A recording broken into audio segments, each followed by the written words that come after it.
Assalamualaikum warahmatullahi wabarakatuh.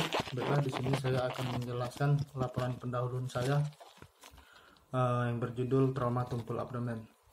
Trauma adalah cedera fisik dan psikis, kekerasan yang mengakibatkan cedera atau ruda paksa atau kerugian psikologis atau emosional menurut Dorland tahun 2011. Trauma abdomen didefinisikan sebagai trauma yang melibatkan daerah antara diafragma atas dan panggul bawah. Trauma abdomen adalah terjadinya atau kerusakan pada organ abdomen yang dapat menyebabkan perubahan fisiologis sehingga terjadi gangguan metabolisme, kelainan imunologi, dan gangguan berbagai organ. Etiologinya yaitu kecelakaan lalu lintas, penganiayaan, kecelakaan olahraga, dan terjatuh dari ketinggian. Penyebab trauma abdomen adalah yang pertama yaitu penyebab trauma penetrasi, luka akibat terkena tembakan, luka akibat tikaman benda tajam, luka akibat tusukan. Yang kedua yaitu penyebab trauma non penetrasi. Yang pertama yaitu terkena kompresi atau tekanan dari luar tubuh. Yang kedua hancur atau tertabrak mobil. 3. Terjepit sabuk pengaman karena terlalu menekan perut. Lalu cedera akselerasi atau deselerasi karena kecelakaan olahraga. Anatomi fisiologinya, abdomen merupakan bagian tubuh yang terletak di antara toraks dan pelvis. Rongga abdomen yang sebenarnya dipisahkan dari rongga toraks di sebelah atas oleh diafragma dan dari rongga pelvis di sebelah bawah oleh suatu bidang miring yang disebut pintu atas panggul.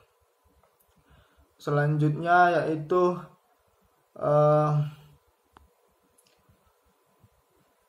patofisiologinya. Bila suatu eksternal dibenturkan pada tubuh manusia akibat kecelakaan lalu lintas, penganiayaan, kecelakaan olahraga, dan terjatuh dari ketinggian, maka beratnya trauma merupakan hasil dari interaksi antara faktor-faktor fisik dari kekuatan tersebut dengan jaringan tubuh. Mulai dari pathway-nya yaitu trauma abdomen itu mulai dari luka tusuk atau luka atau trauma tembus, lalu perdarahan rongga peritoneum, terjadi resiko perdarahan, lalu bisa juga terjadi luka terbuka. Selanjutnya kerusakan integritas kulit. Setelah itu ledakan atau benturan atau pukulan dapat terjadi trauma tumpul, lalu kerusakan pada organ cedera, lalu distensi abdomen, lalu peningkatan tekanan diafragma, terjadi ketidakefektifan pola napas.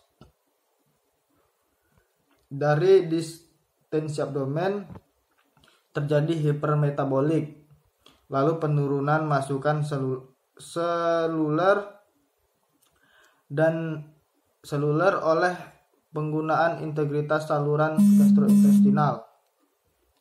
Terjadi resiko ketidakseimbangan nutrisi.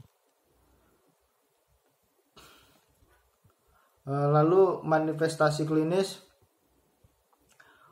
Kasus trauma abdomen ini bisa menimbulkan manifestasi seperti nyeri tekan di atas daerah abdomen, distensi abdomen, demam, anoreksia, mual dan muntah, takikardi, lalu peningkatan suhu tubuh, dan nyeri spontan. Selanjutnya pada trauma non penetrasi atau tumpul biasanya terdapat jejas atau ruptur bagian dalam abdomen, terjadi perdarahan intraabdominal, Dan apabila trauma terkena usus, motilisasi usus terganggu sehingga fungsi usus tidak normal dan biasanya akan mengakibatkan peritonitis dengan gejala mual, muntah, dan BAB hitam. Selanjutnya kemungkinan bukti klinis tidak tampak sampai beberapa jam setelah trauma. Cedera serius dapat terjadi walaupun tak terlihat tanda kontusio pada dinding abdomen. Selanjutnya komplikasinya infeksi, trombosis vena, emboli pulmonar,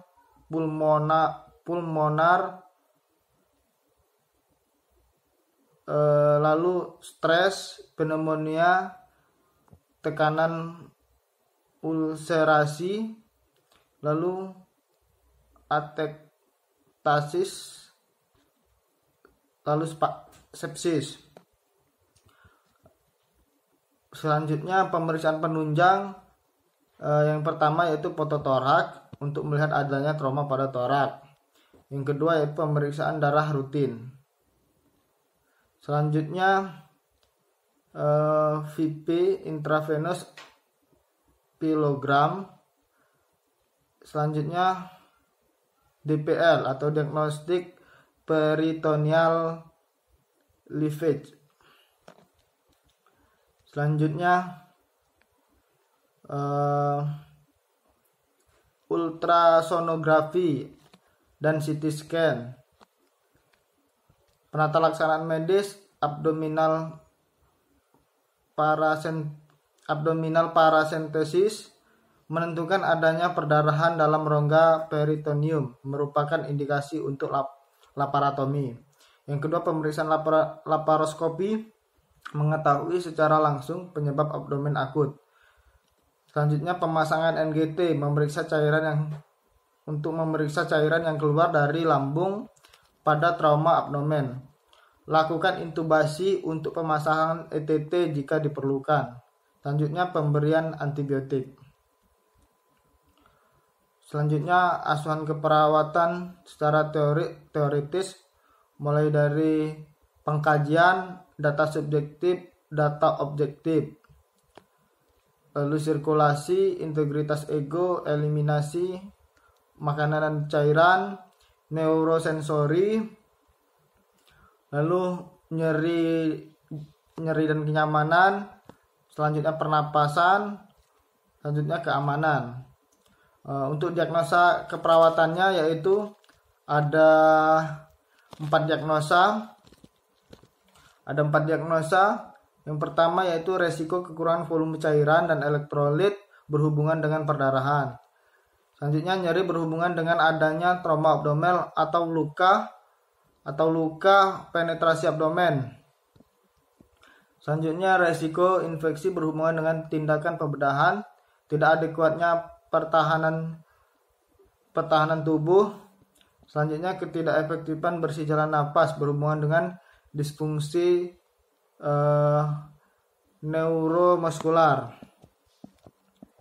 Selanjutnya untuk rencana tindakan keperawatan yaitu dengan diagnosa resiko kekurangan volume cairan berhubungan dengan perdarahan. Kriteria hasilnya setelah dilakukan tindakan keperawatan selama 2x24 jam diharapkan cairan teratasi dengan kriteria hasil.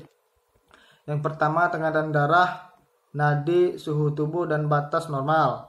Selanjutnya, tidak ada tanda-tanda dehidrasi, elastisitas turgor kulit baik, membran mukosa lembab, tidak ada rasa haus yang berlebihan. Selanjutnya, perfusi jaringan. Selanjutnya, intake oral dan intravena adekuat. Intervensinya yaitu monitor status hidrasi, monitor vital sign, monitor intake output, monitor status nutrisi. Anjurkan keluarga untuk memberikan masukan nutrien dan cairan. Selanjutnya monitor berat badan, kolaborasi dengan tim medis dalam pemberian cairan melalui intravena. Selanjutnya monitor status cairan, respon pasien terhadap cairan. Selanjutnya untuk diagnosa nyeri akut yang berhubungan dengan adanya trauma abdomen atau luka penetrasi abdomen. Kriteria hasilnya yaitu setelah dilakukan tindakan keperawatan 2x24 jam, klien menunjukkan perbaikan level nyeri dengan kriteria hasil. Yang pertama yaitu melaporkan nyeri berkurang, ekspresi wajah saat nyeri, gelisah, mengerang atau merintih. Selanjutnya tanda-tanda vital. Untuk intervensinya yaitu mengkaji lokasi, karakteristik, durasi, frekuensi, kualitas, intensitas, dan faktor pencetus nyeri secara komprehensif. Selanjutnya kontrol lingkungan yang dapat mempengaruhi nyeri. Selanjutnya ajarkan teknik relaksasi napas dalam. Selanjutnya gunakan cara mengontrol nyeri sebelum nyeri menjadi berat. Pastikan klien menerima pemberian analgetik. Selanjutnya kolaborasi dengan tim medis dalam pemberian obat golongan analgetik. Selanjutnya untuk diagnosa resiko infeksi yang berhubungan dengan pembedahan atau tidak adekuatnya pertahanan tubuh. Kriteria hasilnya setelah dilakukan tindakan keperawatan selama 3x24 jam diharapkan pasien menunjukkan terbebas dari infeksi. Dengan kriteria hasil yang pertama mengakui resiko diri untuk infeksi, menggunakan teknik desinfektan, identifikasi diri dari tanda dan gejala yang potensial, mempertahankan lingkungan bersih, menggunakan pelayanan kesehatan. Selanjutnya intervensinya yaitu bersihkan lingkungan setelah digunakan klien. Pertahankan teknik isolasi, batasi jumlah pengunjung, anjurkan untuk meningkatkan mencuci tangan untuk setiap tindakan. Selanjutnya instruksikan klien untuk hand hygiene. Selanjutnya instruksikan pengunjung untuk hand hygiene sebelum dan sesudah memasuki ruangan klien. Gunakan sabun antimikroba untuk mencuci tangan. Selanjutnya cuci tangan sebelum dan sesudah melakukan tindakan. Gunakan sarung tangan steril. Pastikan penanganan aseptik dari semua IV line. Selanjutnya anjurkan istirahat. Selanjutnya dorong untuk memenuhi intake cairan. Selanjutnya pertahankan lingkungan aseptik. Selanjutnya kolaborasi dengan tim medis dalam pemberian antibiotik. Selanjutnya untuk diagnosa ketidakefektifan bersih jalan napas berhubungan dengan disfungsi neuromuskular, yaitu dengan tujuannya atau kriteria hasil setelah dilakukan tindakan keperawatan 2x24 jam, klien menunjukkan perbaikan bersih jalan napas dengan kriteria hasil yang pertama tingkat pernapasan, irama pernapasan, akumulasi sputum, retraksi dada, kedalaman inspirasi. Untuk intervensinya yaitu pastikan kebutuhan oral, auskultasi suara napas sebelum dan sesudah suction. Informasikan kepada keluarga dan klien tentang suction. 4. Meminta klien napas dalam sebelum dan sesudah suction. Gunakan alat steril untuk setiap tindakan monitor status oksigen pasien. Buka jalan napas dengan teknik Sinlead atau jaw thrust. Selanjutnya, keluarkan cairan atau sekret dengan batu efektif atau suction. Selanjutnya, monitor respirasi dan status oksigen. Untuk implementasi keperawatan merupakan pelaksanaan tindakan keperawatan terhadap klien yang didasarkan pada rencana keperawatan yang telah disusun untuk mencapai tujuan yang diinginkan, meliputi peningkatan kesehatan, pencegahan penyakit, pemulihan penyakit, dan memfasilitasi coping. Selanjutnya evaluasi keperawatan. Evaluasi keperawatan adalah tahap yang menentukan apakah tujuan yang telah disusun tercapai atau tidak. Baiklah, mungkin itu saja. Kurang lebihnya saya mohon maaf. Saya akhiri, assalamualaikum warahmatullahi wabarakatuh.